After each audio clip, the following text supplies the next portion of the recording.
अस्सलाम वालेकुम।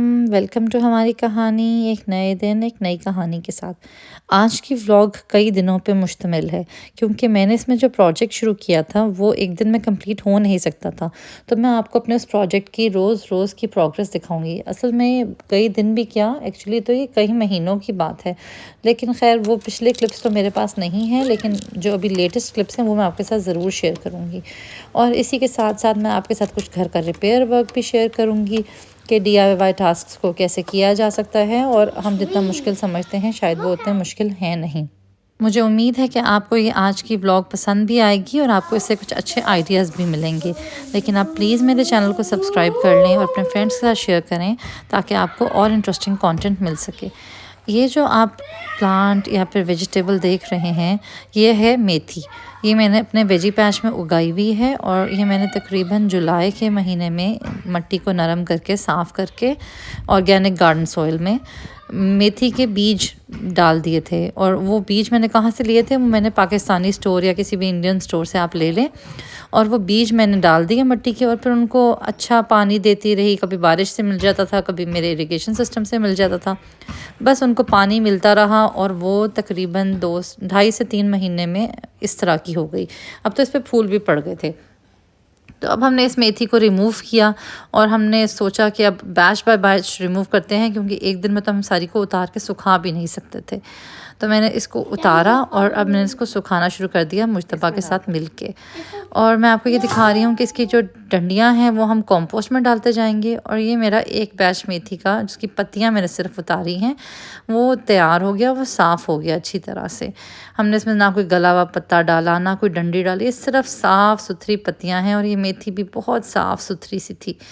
बस फिर इसके बाद इसको अच्छी तरह से पानी से धोना है। नीचे एक टब एक्स्ट्रा रख के कई दफ़ा बार बार पानी में इसमें मल के रिंस किया मैंने, कि किसी किस्म की मिट्टी ना रहे। मुझे बाज़ार की मेथी पे बिल्कुल भरोसा नहीं कि वो कितनी साफ़ है। पहले तो वो कहाँ उगी थी, उसको साफ़ पानी मिला था कि नहीं मिला था। और फिर उसके बाद ये भी कि वो धोई थी सुखाने से पहले कि नहीं, और उसमें डंडियाँ तिनके और पता नहीं क्या क्या होता है।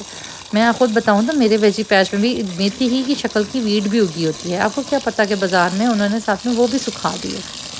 तो खैर मैं इस तरह से सुखा लेती हूँ, मेरा साल आराम से निकल जाता है। इसको फिर मैं कितने सारे खानों में भी डाल सकती हूँ। अभी आप देखेंगे तो मैंने इसको इसी एक स्ट्रेनर टाइप बास्केट है मेरी, तो मैंने इसमें अच्छी तरह से धो के तब इसको रख दिया था, ताकि इसका पानी अच्छी तरह से ड्रिप हो जाए।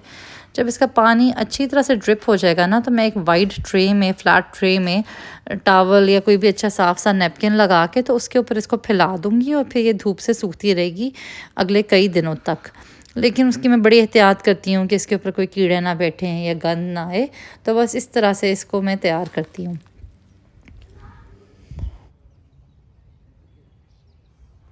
मुझे What's 3 sets of 5? 15. What's 4 sets of 3?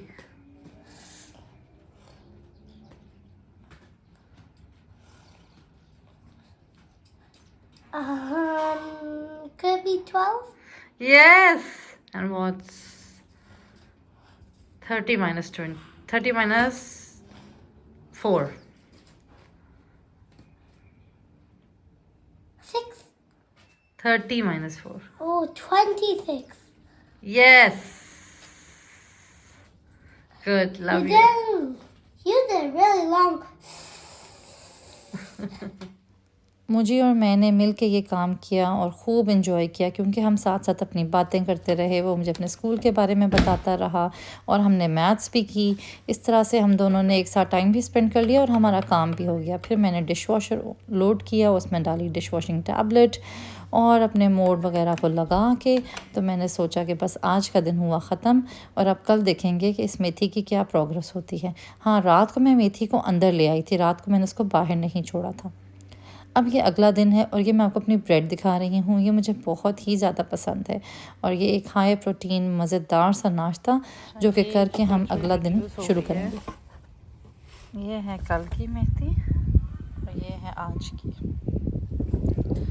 पहले ये भी ऐसे ही फ्रेश थी, अब हम उसको रिड्यूस कर रहे हैं, सन ड्राई कर रहे हैं। तो वो कल की मेथी है और वो आज की मेथी है।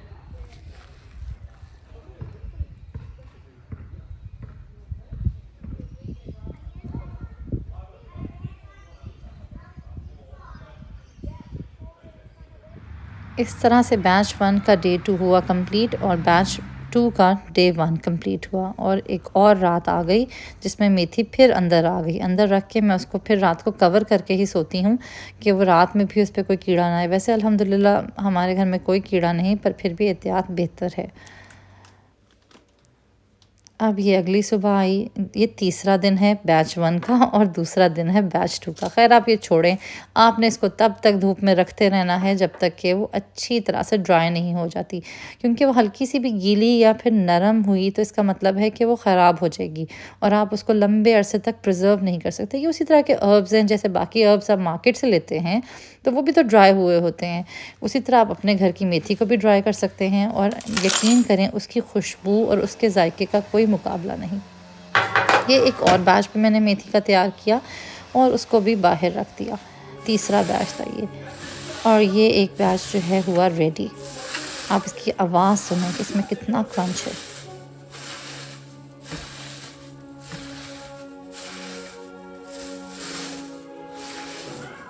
इसको मैं किसी एयर टाइट कंटेनर या फिर जिप लॉक में स्टोर करूँगी। बस आपका कंटेनर भी अच्छी तरह से ड्राई हो, और मैं फ्रिज में रखती हूँ। जब मैं लास्ट बैच मेथी का साफ़ कर रही थी और डंडियों से पत्तियाँ उतार रही थी तो मेरी नज़र पड़ी इस पे। ये कमाल येलो और ब्लैक कलर का खूबसूरत लेडी बग। जब मैंने इसको देखा तो मैंने तो अपना सारा काम छोड़ के बस इसी को ऑब्ज़र्व करना शुरू कर दिया। या कमाल था ये कि कीड़ा हम कहते हैं, हम किसी को हकारत से कहें ना तो हम उसको कहते हैं वो कीड़े की तरह है, पर ये कीड़ा आप इसकी रेजिलियंस देखें, आप इसका एतमाद देखें। कभी गिरता था फिर सीधा हो जाता था, कभी उलट जाता था फिर भी हिम्मत नहीं हारता था और बस लगा हुआ था अपनी मंजिल की तरफ जाने में, या जो भी उसके दिमाग में था, जिधर भी वो पहुंचना चाहता था बस वो अपने काम पे लगा हुआ था। रेजिलियंस क्या होती है? रेजिलियंस होती है मेंटल, इमोशनल और बिहेवियरल फ्लेक्सिबिलिटी, कि हम एडजस्ट कर सकें जो हमारे ऊपर अंदरूनी या बैरूनी हमारे ऊपर जो मुश्किलात आती हैं, हम ज़हनी तौर पे और जज्बाती तौर पे और अपने रवैये से उसमें एडजस्ट कर सकें। हमारे अंदर इतनी लचक होनी चाहिए कि हम वापस उठ खड़े हों। अगर हमारे ऊपर कोई मुश्किल आती है तो हम गिरने के बाद फिर से उठ खड़े हों। और ये छोटा सा कीड़ा जो अल्लाह की मखलूक है, ये हमें यही लेसन दे रही है। ये एक तरह का मेरे लिए रिमाइंडर था और मैंने सोचा कि मैं आप सबके साथ भी शेयर करूं। ये हम सबके लिए रिमाइंडर है कि हमारे ऊपर मुश्किलें आती हैं। मैं भी बहुत दफ़ा डाउन फ़ील करती हूँ, यकीनन आप भी करते होंगे। जब इंसान किसी भी वजह से डाउन फ़ील करता है, बुरा फ़ील करता है, तो उसको बस ये सोचना चाहिए कि अल्लाह अपनी मखलूक पे, किसी भी मखलूक पे उसकी हिम्मत से ज़्यादा बोझ नहीं डालता। तो अगर हम पे कोई बोझ आया है तो वो यकीनन अल्लाह ये समझता है कि हमारे अंदर उतनी हिम्मत है कि हम उसको बर्दाश्त कर सकें और हम उसका हल निकाल सकें। अल्लाह ने हमें इतना बहादुर और अल्लाह ने हमें इतना मजबूत बनाया है कि हम इस मसले को सॉल्व भी कर सकें और इससे बाहर भी उभर सकें। बस ये आज का रिमाइंडर था और ये छोटे से लेडी बग ने मुझे रिमाइंड कराया कि हम लोगों ने अपने अंदर रेजिलियंस को पैदा करना है, अपने अंदर ये लचक पैदा करनी है, ज़हनी भी, जज्बाती भी और रवैये में भी, कि अगर हम पे कोई मुश्किल आए भी तो हमने घबराना नहीं है, बल्कि जितनी भी दफ़ा गिरें हर दफ़ा उठ खड़े होना। वो कहते हैं ना, गिरते हैं शाह सवार ही मैदान जंग में, वो तिफल क्या गिरेगा जो घुटनों के बल चले। तो मेरा ख़्याल है ये लेडी बग इस शेर को अच्छी तरह से समझ गया था। अल्लाह ने, मेरा ख़्याल है, इसकी फ़ितरत में डाला था और मेरा ख़्याल है अल्लाह ने हम सब की फ़ितरत में डाला था। बस हम इंसान ऐसे हैं कि हम भूल जाते हैं। मैं ये सोचती हूँ कि हमारे हर मसले का हल इसी खुदा की बनाई हुई कायनात में है। अगर हम इधर उधर नज़र डालें तो हमें अपनी हर तकलीफ़ का आंसर मिल ही जाएगा। आया एक और दिन जिस सुबह मुजतबा ने मुझे कहा कि उसने खाने हैं रेनबो पैनकेक्स। पैनकेक मिक्स तो मैंने पहले से बना के रखा होता है, तो बस उसका मैं एक बैटर रेडी किया करूँगी और उसके बाद मैंने उसको पोर्शन किया और हर पोर्शन में डिफरेंट फूड कलर्स डाल दिए। ये काफ़ी सेफ़ फूड कलर्स हैं। साथ में मैंने ये पैनकेक का जो पैन यूज़ किया है ये मैंने एलडी से लिया हुआ है। मिक्स की रेसिपी मैंने आपके साथ शेयर करनी है, लेकिन जब वो मैं दोबारा मिक्स बना के रखूँगी तो तब मैं इंशाल्लाह उसकी रेसिपी रिकॉर्ड कर लूँगी। जब मैंने ये बना के ड्राई मटेरियल रखा हो ना तो उसके अंदर बस मैं वेट इंग्रेडिएंट्स डालती हूँ और बैटर बना के फटाफट से पैनकेक्स बना लेती हूँ, जो यकीन करें बहुत ही फ्लफ़ी और मज़ेदार बनते हैं। Look, 1, 2, 3. Look at me. Oh my God, this is so beautiful मुजतबा। बहुत प्यारा बनाया है आपने। क्लाउन बनाया है? No, he just performs a circus. Okay, बहुत प्यारा है। A clown would have rainbow hair. He wouldn't have something like this. This Yeah. guy would be like a jester. चलो फिर दोबारा खोलो नहीं उसको राइट कर दो ना अब मैं आपके साथ शेयर करने लगी हूँ एक गैप फिलर। गैप फिलर बहुत काम की चीज़ है, चाहे आपका अपना घर हो या रेंटल हो। आपने दीवार में कोई होल किया, कोई वॉल हैंगिंग लगाई, कोई शीशा लगाया, कोई सी भी चीज़ हैंग की, या फिर वैसे गैप आ गया दीवार में किसी वजह से, या फिर आपकी आउटडोर कोई लाइट थी जो कि लूज़ हो गई, या फिर जैसे ये ड्रेन पाइप्स हैं ये अगर लूज़ हो गए हैं, तो आप गैप फिलर यूज़ करके उसको इजीली फिल कर सकते हैं। गैप फिलर एक तरह का वाइट सीमेंट और प्लास्टर ऑफ पेरिस का मिक्स है, लेकिन ये रेडीमेड बना बनाया आपको एक छोटी सी ट्यूब में या बॉटल में मिल जाता है, तो आपको अलग अलग से चीज़ें लेने की ज़रूरत नहीं पड़ती और आप इजीली अपना रिपेयर वर्क इससे कर सकते हैं। ये वाटर रेजिस्टेंट भी है और ये काफ़ी लॉन्ग लास्टिंग है। हमने 3-4 साल पहले भी जो इससे चीज़ें जोड़ी थी ना, वो अभी भी इंटैक्ट हैं। बस हमने ये कोशिश हम ये कर रहे थे कि हमारा ना ये पाइप ऊपर और नीचे दोनों तरफ से निकल गया हुआ था, तो अब हम उसके गैप में ये गैप फिलर डालेंगे जो कि काइंड ऑफ एक सीमेंट की तरह एक्ट करेगा, और जो स्क्रूज हैं हम उनको एक साथ पुश करके उसके अंदर फिक्स करेंगे। दोनों को एक साथ। I think you have to push both in together. पकड़ो। पकड़ो बेटा पीछे वाली साइड इधर से आके पुश करो इधर से आके दैट हाँ।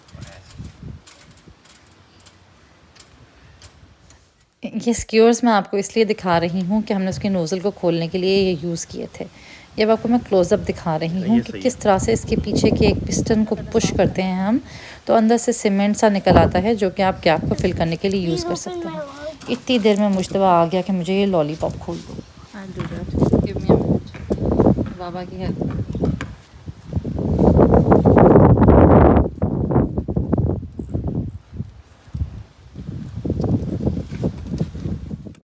तेज़ हवा चल रही थी और साथ ही साथ हमारा टीम वर्क भी चल रहा था। अब हमने करना ये था कि ऊपर और नीचे सीमेंट डाल के तो एक साथ उसमें स्क्रूज़ को पुश करके थोड़ी देर के लिए होल्ड करके रखना था। अब ये मैं साथ साथ रिकॉर्डिंग करने की कोशिश कर रही हूँ और साथ ही मैं इसको फर्दर रेंच की मदद से टाइट कर रही हूँ, क्योंकि अब वो थोड़ा सा सीमेंट में सेट हो गया था, तो अब बस उसको मैंने टाइट करना है ताकि वो अच्छी तरह से अंदर चला जाए, बिल्कुल अच्छी तरह से फिक्स हो जाए। ईज़ी सा काम है, लेकिन बाज़ औक़ात ऐसा होता है कि हमारा कोई ऐसा काम आया हो तो हमें समझ ही नहीं आ रही होती कि क्या करें, कैसे फ़िक्स करना है। हैंडीमैन को बुलाओ तो वो एक अलग मुसीबत। ये मैं आपको दिखा रही हूँ मुज्तबा का आर्ट वर्क। उसने नंबर ब्लॉक्स 1, 2 और 3 बनाए हुए हैं। वो अपने दिमाग से सब कुछ बनाता है, एक दफ़ा देख ले बस तो बस उसको बनाता है ख़ुद से बैठ के। उसको बड़ा शौक़ है क्राफ्ट का। अब मैं आपको ये दिखा रही हूँ कि जब मेरी मेथी इतनी रिड्यूस हो गई थी तो मैंने उसके ऊपर इस तरह की एक जाली रख दी। उसकी वजह ये थी कि एक दफ़ा हवा से मेरी अच्छी खासी मेथी उड़ गई थी, तो अब जब वो काफ़ी ड्राई हो जाए तो मैं उस पर जाली रख के फ़र्दर ड्राई करती हूँ। इस तरह से मैं इसको स्टोर कर लेती हूँ और मेरा 1 साल आराम से निकल जाता है। हमें लेनी थी कुछ बाज़ार से चीज़ें, तो हमारे से गलती ये हुई कि आज हम चले गए बाज़ार। इतना रश, उफ़ तौबा, मुझे तो समझ नहीं आ रही थी, सारी दुनिया मार्केट में पहुंची हुई थी। तो हम लोगों ने तो फिर कुछ ख़ास शॉपिंग नहीं की क्योंकि बहुत ही ओवरवेलमिंग माहौल था और ज़्यादा ही रश था। प्लस हमें आगे भी कहीं जाना था तो हमारे पास इतना टाइम नहीं था कि हम क्यूज़ में लगें। तो बस हमने जल्दी जल्दी से इस क्रिसमस के माहौल को थोड़ा बहुत देखा, और मेरी वीडियो भी इसीलिए इतनी तेज़ी से बनी हुई है क्योंकि मैं तो बस इनके पीछे भागते भागते बस वीडियो रिकॉर्ड कर रही हूँ कि साथ में आपको भी दिखा लूँ कुछ मनाजिर इस खूबसूरत सी डेकोर के और इस मॉल के। कुछ अच्छे ब्लैक फॉर्मल शूज़ लेने थे लेकिन कुछ समझ नहीं आए, कुछ ख़ास पसंद नहीं आया। मुस्तफ़ा यहाँ पे शूज़ ट्राई कर रहा है मायर में, और मुस्तफ़ा उसके साथ साथ ऐसे वॉक कर रहा है कि जैसे वो भी कोई नए शूज़ ट्राई कर रहा है। मुझे बड़ी हंसी आई ये देख के। खैर हम लोग वापस आ गए बगैर शूज़ लिए, और इसके साथ ही आज का दिन ख़त्म हुआ। घर आके हमने बस इस चिकन को ग्रिल किया जिसको मैंने पहले से ही मैरिनेशन लगा के रखा हुआ था, लेकिन इसकी मैं वीडियो नहीं रिकॉर्ड कर सकी क्योंकि मैं काफ़ी बिज़ी थी। लेकिन नेक्स्ट टाइम बनाऊंगी तो इंशाल्लाह ज़रूर रिकॉर्ड करूंगी। आई होप आपको आज की वीडियो पसंद आई। इसके साथ ही आज की वीडियो होती है ख़त्म। फिर मिलेंगे एक नए दिन, एक नई कहानी, एक नई वीडियो के साथ। तब तक के लिए अपना बहुत ज़्यादा ख्याल रखें और दुआओं में याद रखें। मेरे चैनल को प्लीज़ सब्सक्राइब करें और अपने फ्रेंड्स के साथ शेयर करें। अल्लाह हाफ़िज़।